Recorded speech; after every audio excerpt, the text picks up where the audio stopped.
We are in the north of Italy, in Turin, with the celibates of the Sherman Nerf community. From the 11th until the 23rd of May 2010, over 2 million pilgrims will be making their way to the Cathedral of St. John the Baptist to look at one of the most mysterious objects in the Western world, the Shroud of Turin. The shroud has been kept here since 1578, where, from time to time, it is exhibited to the faithful.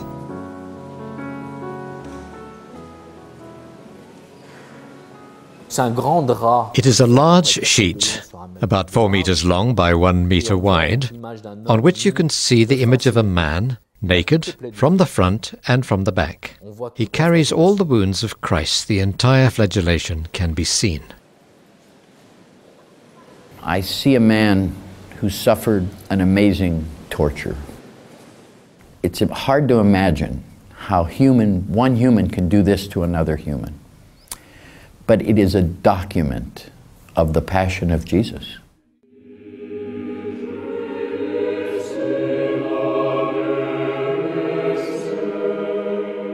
This linen cloth is the only one in the world on which you can see the exact impression of the body that was wrapped in it. A man who has been executed, about 180 centimeters tall, around 30 years old, with a beard and long hair.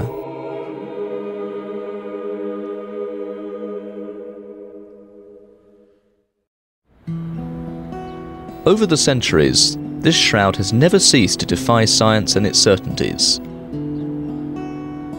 To this day, no one has been able to explain how this image came to be formed on this cloth. However, the numerous scientific and medical studies that have been made do throw some light onto the details that are invisible to the naked eye. We have real blood, proven scientifically. We have an image that's neither painted, nor photographed, nor scorched, nor rubbed, or in any way made by the hand of a man. The image on the shroud is definitely not manufactured, meaning made intentionally to fool us.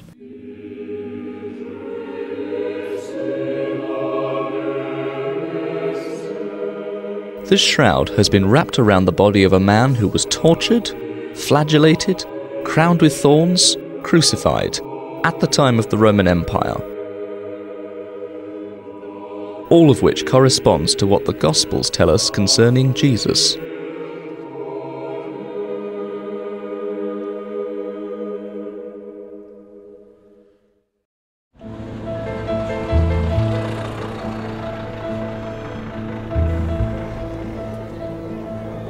But what is the origin of this shroud? Where does it come from? Its history is as mysterious as the history of the man whose face it bears. For, until the 14th century, we have no reliable trace of the shroud. It first appeared in 1357 at the Collegiate Church of Liry in France. It was declared to be the Shroud of Christ, thus attracting extensive crowds. Almost immediately, a debate erupted surrounding its authenticity.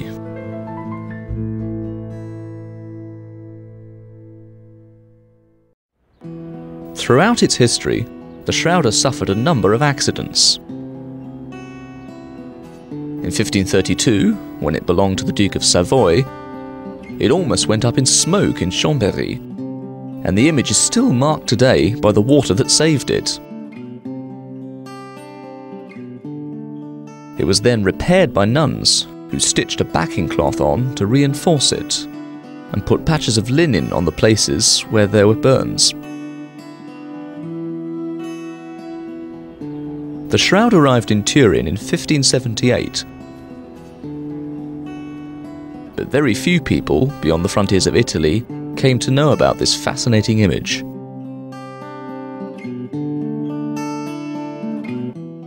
No one in the world really knew about it or cared about it. Then in 1898, an Italian photographer, Secondo Pia, made the first photograph of the shroud and discovered properties of this image that amazed him. And so the beginning of the scientific interest in the shroud was in about 1898 when Secondo Pia made the first photographs and showed that the image on the shroud is a negative. And when you photograph it and look at the negative, it's a positive that looks more natural. Now this is unlike any other photograph or image we've ever seen. So Secondo Pia opened the door to science.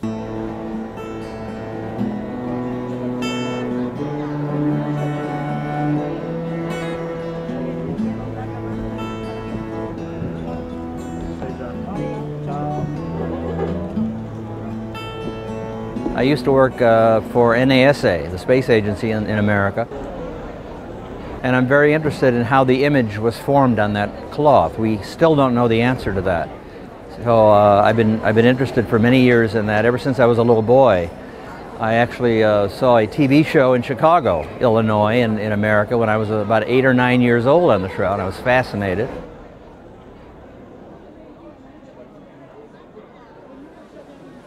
The Shroud of Turin provides a great challenge for science. It's a challenge because it's a piece of cloth that contains an image with physical properties unlike any other image I have ever seen or anyone has ever seen. I have spent 32 years studying it. 32 years, half my life studying it, and yet I still don't have the answers.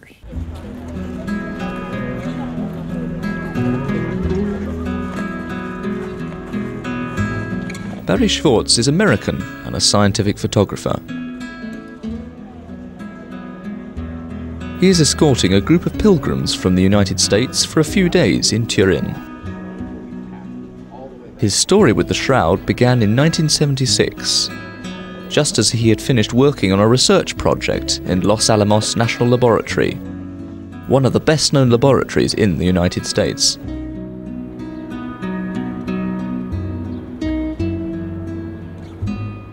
The man I worked with from Los Alamos called me again and he said, "Barrie, what do you know about the Shroud of Turin?"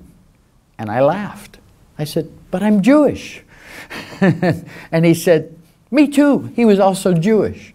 And he said, and explained to me that at that point a number of scientists had taken a photo of the shroud, and he said they were so amazed that this image has such properties, they were going to put together a team of scientists to see if they could get permission to go to Turin and examine the shroud to try and determine how this image was formed.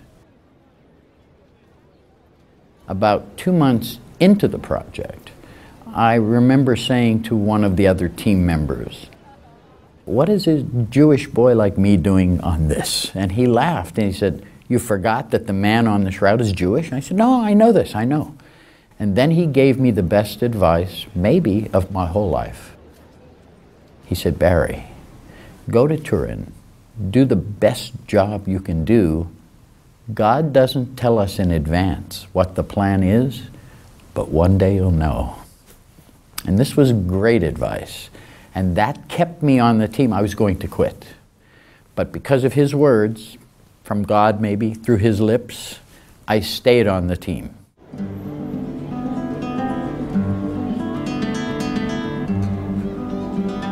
This is how, from the 9th of October 1978, this team, the Shroud of Turin Research Project, or STURP, made up of some 40 scientific specialists, travelled to Turin along with 6 tons of sophisticated scientific equipment.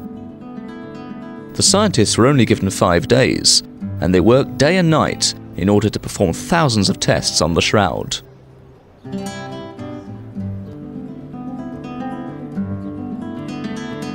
They examined it with infrared radiation under ultraviolet lighting. They took samples of the dust, all with a single goal: to understand how the image had been formed on the shroud.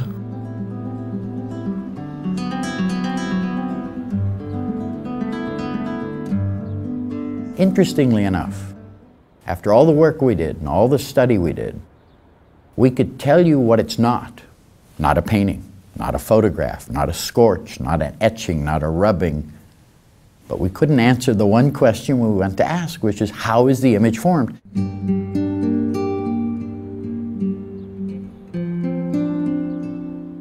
The team established that the sheet was made only of linen fibres, finely woven in a herringbone weave, and that the dark stains which formed the image on the surface originated from an oxidation and dehydration of the fibres of the shroud.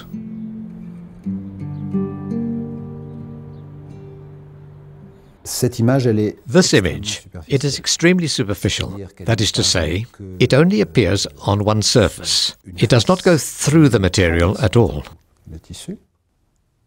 This straw yellow color, we're talking about a layer which is really extremely thin, something in the order of 10 to 20 nanometers.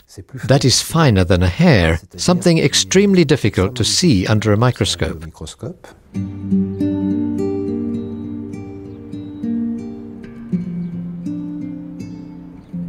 But the most important property of the shroud's image is the fact that the distance between the cloth and the body made the density of the image change. So the closer it was, the darker the image. The further away, the lighter the image. So the image on the shroud is not just from contact, because it worked at a distance from the body. So the correlation of cloth to body distance yielded different densities of the image. So when we looked at it with the VP8, we saw the natural relief of a human form. Now, how do we make images like that? We cannot duplicate this. And this three-dimensional information is the only image in the world that has this property.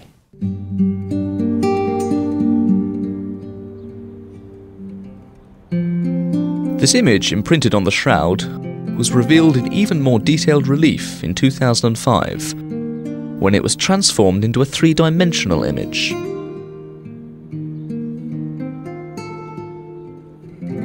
This was achieved by Dr. Soons, a doctor in Panama in Central America, who specializes in three-dimensional imaging.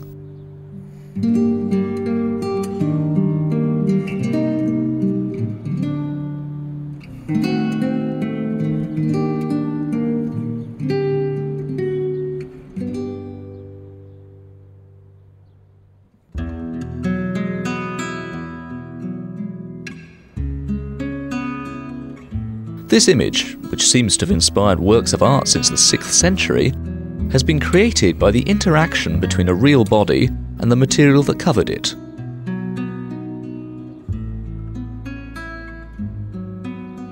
But whose body is it? How did this man die? Did he experience crucifixion? That abominable end that was reserved for criminals and slaves in Roman society?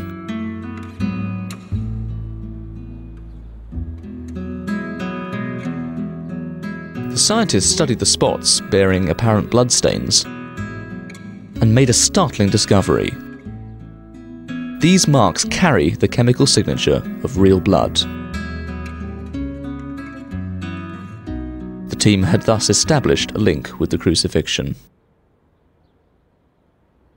The thing that stopped me from accepting the shroud as authentic for years, 18 years, the blood on the shroud is still red.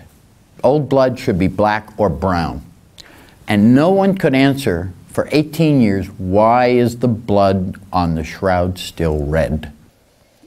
And then in 1995, in a telephone conversation with Dr. Alan Adler, Jewish blood chemist, who proved, by the way, the blood on the shroud was blood, proved it.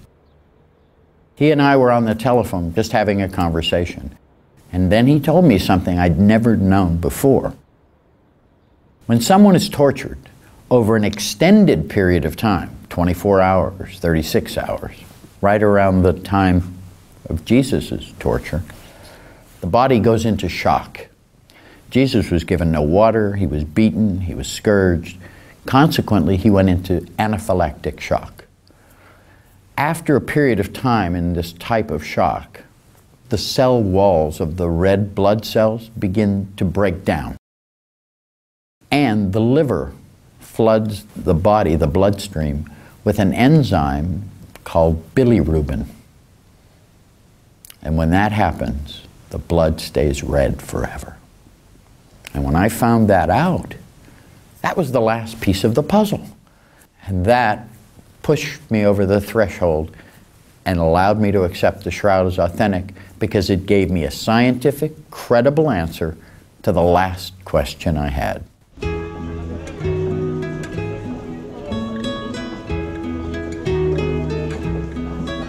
My life is better by 1,000% than before, because the Shroud is in my life.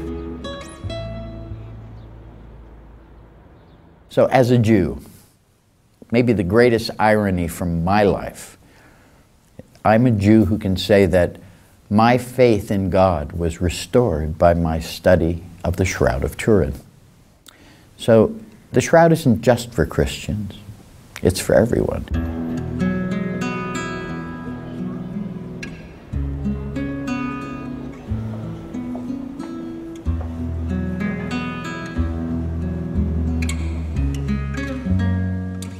The clues that had been brought to light by the scientific research now made a medical examination of the image on the shroud possible.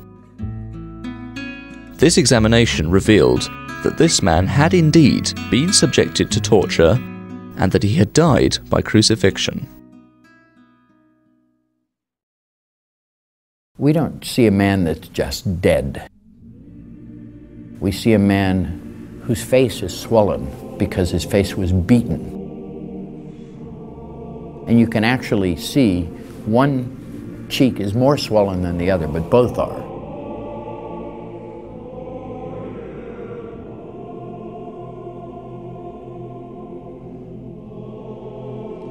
There are scourge marks from a Roman flagrum, which was a whip with 3 leather thongs, and at the end of each was a lead weight that's shaped like a dumbbell, the weightlifters use.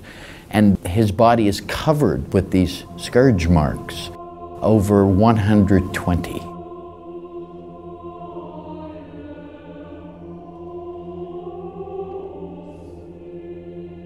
In flagellation, as applied by the Romans, the blows not only tore the skin, but, as a result of their energy, which was absorbed in a few microseconds, they caused extremely serious internal lesions. Extrêmement grave. C'est une torture abominable. It is truly a horrible torture. This was a man who, at the end of the scourging, was going to die. His kidneys had ceased to function. He was losing liters of blood. He was completely dehydrated. The man on the cross had no more than a few hours left.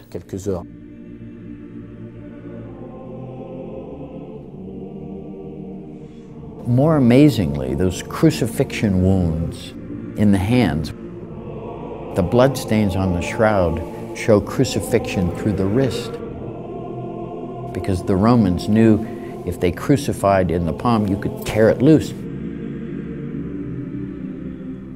But if they nail you here, and the nail comes here, you can never pull this loose.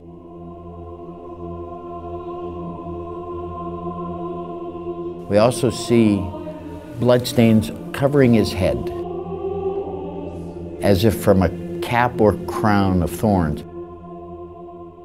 But not the beautiful things that the artists show us. Oh, the Roman soldiers were not going to take the time to weave a beautiful crown. They took a bush of thorns and smashed it onto his head, causing bleeding all over his head.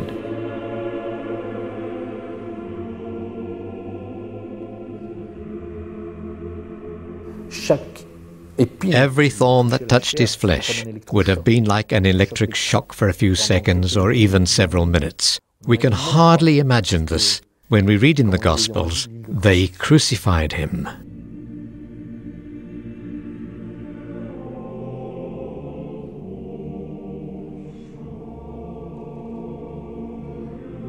And we see a wound on his side. The darkest blood stain on the entire shroud is from this wound. And the blood actually went around to his back. So we have this bloody cloth with all these wounds, and it is a perfect match to what it tells in the Gospels was done to Jesus.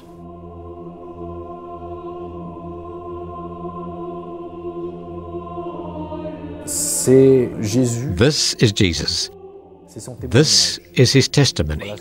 Here is what I have done for you. Here is what the Gospels say. Here is what I am saying. I confirm them. Here is what I have done.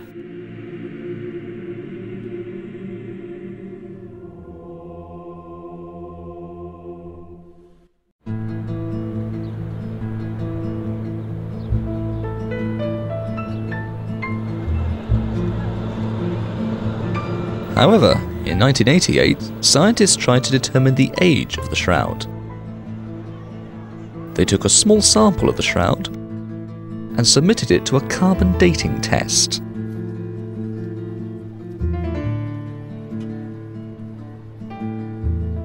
The verdict was given. The linen dated from the 14th century. The origin of the shroud was put between 1260 and 1390. Despite all the previous research, the shroud was a fake from the Middle Ages made by a genius. This astounding result made major headlines in the world's newspapers.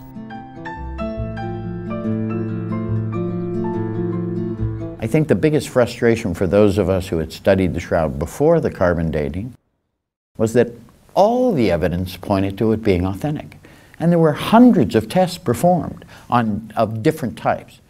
And then this one test comes along with a result that's completely in the other direction of everything else. If we took all the evidence that exists for the shroud or against it, and you put it on a scale and weigh it, 99% would say authentic, 1% would say not.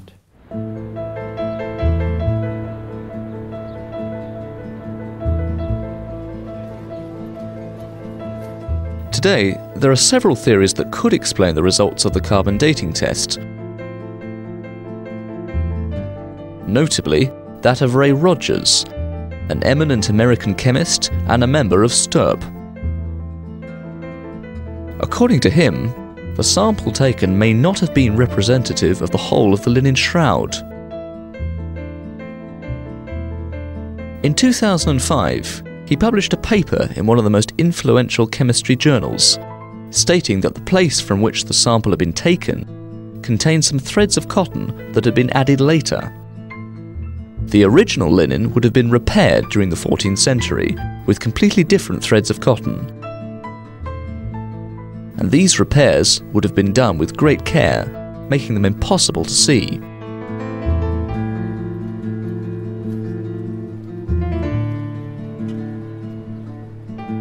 There is another theory that could explain the results of the carbon dating test. This theory posits that the fabric itself has been rejuvenated by an emission of nuclear particles.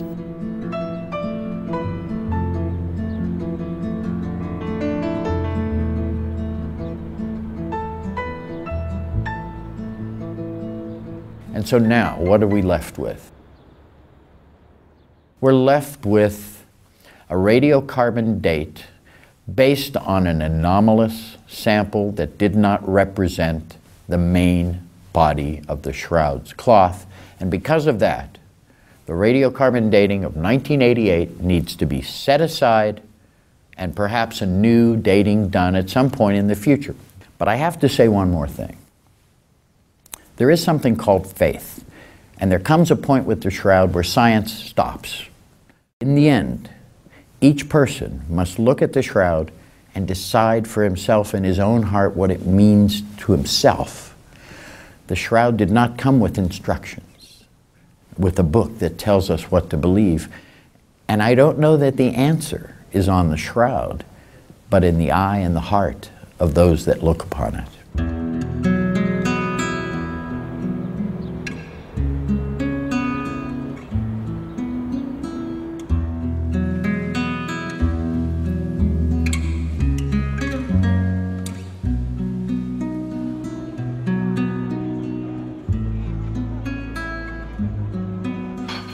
Beatrice Guepro is married and a mother of 5. She lives in France, in Paris. Her experience with the shroud took her to a place where she never imagined she would go.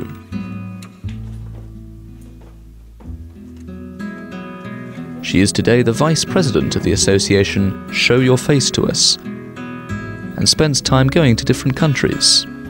She tries to spread the light which, for her, pours from the shroud and has come into her life.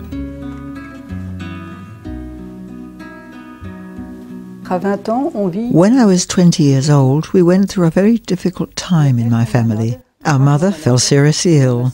We saw how powerless the doctors were to help her, and we watched her deterioration, her pain and her death. For me, this was very hard. Our father, trying to help us, had the good idea of sending us, the 3 youngest in the family, to Assisi with the Franciscans for a sort of therapeutic trip.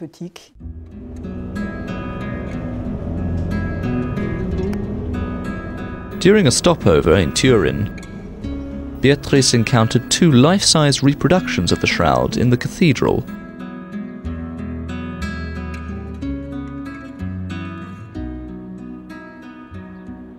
I was completely overwhelmed, because a naked body, which had been tortured, with traces of blood which were only too visible, should really have made me want to run away. But funnily enough, this was not what I saw. I saw a body, more than just a body, a person who seemed infinitely reassuring, filled with peace. And this wave of peace reached out to me too. And I received a very deep and indelible certainty, as though he was right in front of me and he'd said to me, "Don't worry, suffering does not have the last word. Death will not swallow you up. I've been there before you."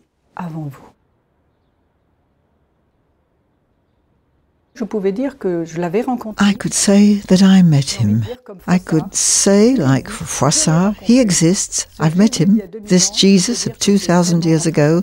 I can say that I've seen him face to face. And this wave of peace, I have to say that it's never left me, because whenever I look at him, I'm once again immersed in this peace.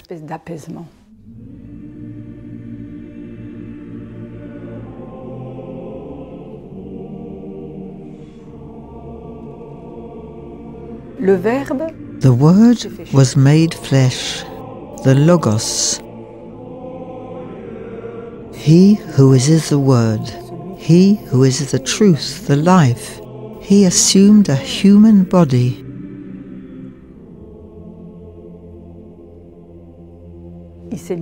He has placed himself within our reach so that we can reclaim our dignity.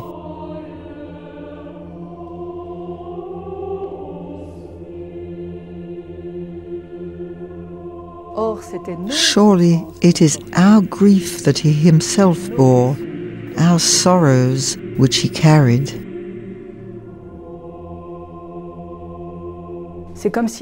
It's as though he took the worst upon himself in order to allow us to breathe again and to continue to live after our difficulties and trials.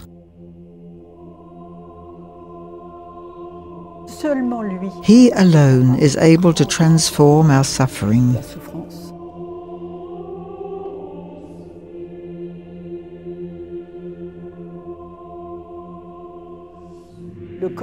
And the risen body came out of this fabric of death. And in the same way, he invites us to this same resurgence, this resurrection, and he shows us that we don't have to remain in the depths, but that his presence alone is itself a reassurance and can overcome anything.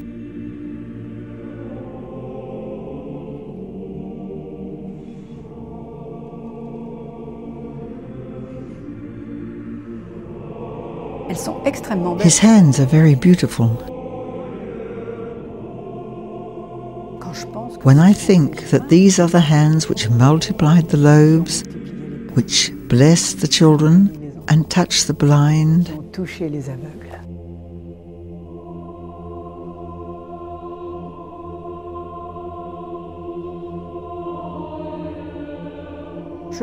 I see a man who is respectful, who is afraid of making me afraid.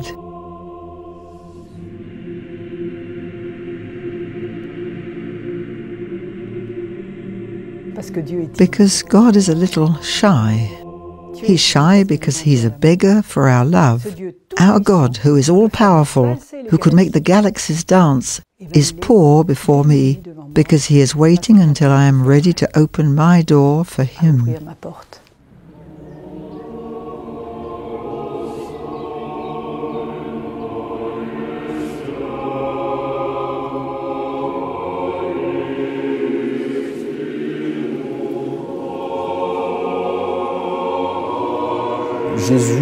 Jesus says to me, he did this for me.